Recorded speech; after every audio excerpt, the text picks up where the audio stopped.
এই দৃশ্য কিনা শেষে আমাকে দেখতে হলো, তবু আমার খুব জানতে ইচ্ছে করছে বাচ্চারা হরি ভর্তি মোহর অলংকার সব ছড়াতে ছড়াতে যাচ্ছে কেন।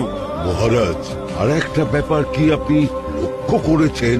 কি বলতো? গোপালের দেহ হারা কাঁধে করে নিয়ে যাচ্ছে।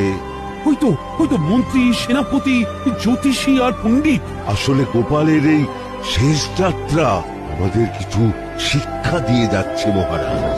এই যে দেখুন, যারা গোপালকে সহ্য করতে পারত না, এখন এখন তাদেরই কাঁধে গোপাল যাচ্ছে। তার মানে শেষ পর্যন্ত কেউই কারোর শত্রু থাকে না, সবাই মান অভিমান করে কাঁধে কাঁধ মিলিয়ে পার করে দেয়। তাই তো ওই যে মোহর আর অলংকার ছড়িয়ে যাচ্ছে, সেটাও বুঝিয়ে দেয় যে এই অর্থ